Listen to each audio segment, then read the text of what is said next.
नमस्कार बच्चों, आपकी पुस्तक कृतिका का पाठ 2 करेंगे। आज हम रीडिंग कर चुके हैं उसकी, और आज हम उसके प्रश्न उत्तर करेंगे, अभ्यास करेंगे। पाठ का नाम है मेरे संग की औरतें, और लेखिका हैं मृदुला गर्ग। लेखिका कौन है? मृदुला गर्ग। और पाठ मेरे संग की औरतें। इसमें लेखिका ने अपने परिवार की औरतों के व्यक्तित्व और स्वभाव पर प्रकाश डाला है कि उनका कैसा व्यक्तित्व था, और उनका अपने परिवार की औरतों के ही बारे में बताया है, उन सबके का स्वभाव कैसा था। लेखिका ने अपनी नानी के बारे में बहुत कुछ सुन रखा था। लेखिका की नानी अनपढ़, परंपरावादी और पर्दा प्रथा वाली औरत थी। पर्दा करती थी वो। पर्दा प्रथा पहले होती थी ना, पर्दे में रहती थी औरतें, तो वो पर्दा प्रथा वाली औरत थी। अब प्रश्न देखिए। लेखिका ने अपनी नानी को कभी देखा नहीं, फिर भी उनके व्यक्तित्व से वे क्यों प्रभावित थी? क्यों उन्हें उनका व्यक्तित्व अच्छा लगता था? लेखिका ने अपनी नानी को कभी देखा नहीं था, किंतु उनके बारे में सुना अवश्य था। उसने सुना था कि उसकी नानी ने अपने जीवन के अंतिम दिनों में उन्होंने प्रसिद्ध क्रांतिकारी प्यारेलाल शर्मा से भेंट की थी। उस भेंट में उन्होंने यह इच्छा प्रकट की थी कि वे अपनी बेटी की शादी किसी क्रांतिकारी से करवाना चाहती हैं, अंग्रेजों के किसी भक्त से नहीं। उनकी इस इच्छा में देश की स्वतंत्रता की पवित्र भावना थी। यह भावना बहुत सच्ची थी, इसमें साहस था। जीवन भर पर्दे में रहकर भी उन्होंने किसी पर पुरुष से मिलने की हिम्मत की। इससे उनके साहसी व्यक्तित्व और मन में सुलगती स्वतंत्रता की भावना का पता चला। लेखिका इन्हीं गुणों के कारण उनका सम्मान करती है। उन्हें अच्छी लगती हैं, अपने नानी जी की ये भावनाएं अच्छी लगती हैं, सम्मान करती हैं इनका। दूसरा प्रश्न देखिए। लेखिका की नानी की आज़ादी के आंदोलन में किस प्रकार की भागीदारी रही? क्या योगदान रहा उनका आज़ादी के आंदोलन में? कैसा योगदान रहा? लेखिका की नानी ने आज़ादी के आंदोलन में प्रत्यक्ष रूप से भाग नहीं लिया था, सामने आकर नहीं लिया था, पर आज़ादी के आंदोलन में उनका अप्रत्यक्ष योगदान अवश्य था, पीछे से योगदान था। कैसे था? वे अनपढ़, परंपरागत, पर्दानशी औरत थीं। उनके मन में आज़ादी के प्रति जुनून था।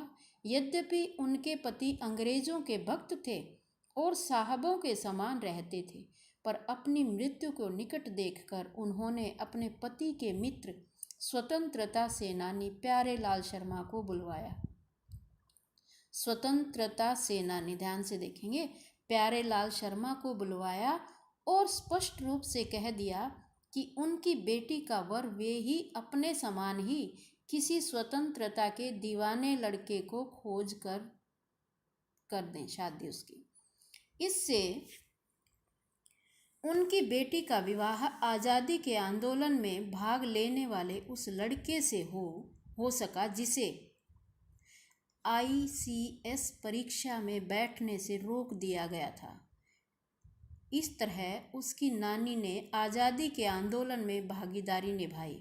वो स्वतंत्रता सेनानियों से प्रभावित थीं, इसलिए उन्होंने स्वतंत्रता सेनानी प्यारेलाल को बुलाया और अपनी बेटी का विवाह एक स्वतंत्रता सेनानी से करने की मांग रखी। इससे जाहिर होता है कि वो भी स्वतंत्रता आंदोलन में शामिल थी, मन से शामिल थी, शारीरिक रूप से नहीं, लेकिन मन से वो आंदोलन में शामिल थी। लेखिका की, प्रश्न 3 देखिए। लेखिका की माँ परंपरा का निर्वाह न करते हुए भी, परंपरा जो पुराने रीति रिवाज न करते हुए भी सबके दिलों पर राज करती थी। उसकी माँ जो है वो पुराने रीति रिवाज नहीं मानती थी, नानी मानती थी। इस कथन के आलोक में फर्स्ट देखिए, लेखिका की माँ की विशेषताएं लिखिए। भाई ये पुराने रीति रिवाज कोई भी नहीं मानती थी, फिर भी उनमें क्या खास बात थी, क्या विशेषता थी?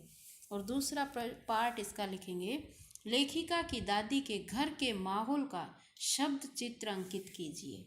दादी के घर का माहौल बताना है और लेखिका की माँ की विशेषता। पहले हम माँ की विशेषताएं बताते हैं। लेखिका की माँ की स्थितियाँ और व्यक्तित्व दोनों असाधारण थे। उनके व्यक्तित्व की सबसे बड़ी विशेषता यह थी कि वे स्वतंत्रता आंदोलन के लिए काम करती थीं। उनकी सोच मौलिक थी। लेखिका के शब्दों में वह खुद अपने तरीके से आज़ादी के जुनून को निभाती थीं। इस विशेषता के कारण घर भर के लोग उनका आदर करते थे। कोई उनसे घर गृहस्थी के काम नहीं करवाता था। उनका व्यक्तित्व ऐसा प्रभावी था कि ठोस कामों के बारे में उनसे केवल राय ली जाती थी।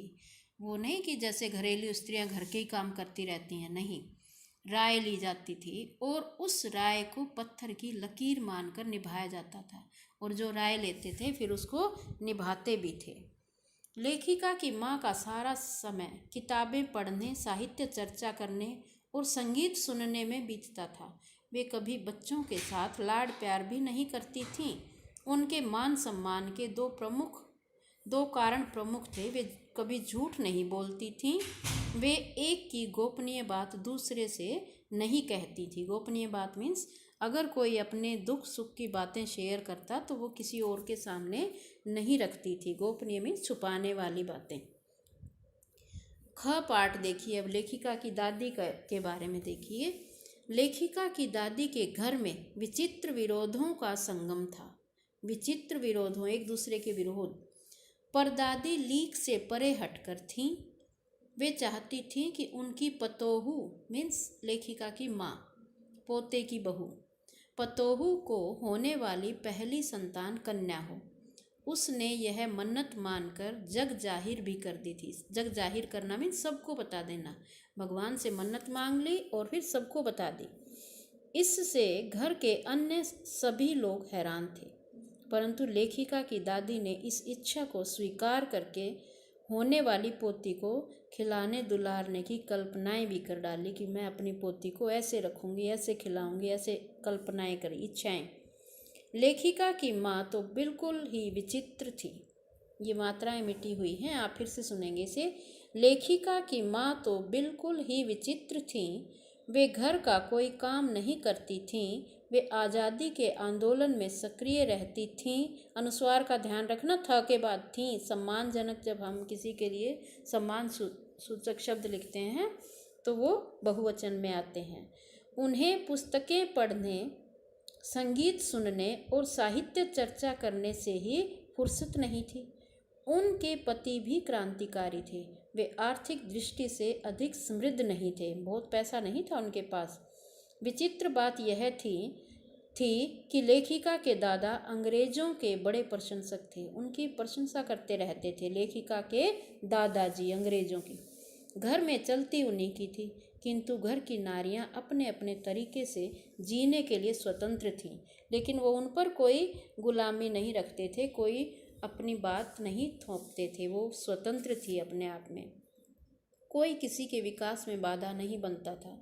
जिसको जो अच्छा लगे वही करे, कोई किसी को नहीं रोकता था।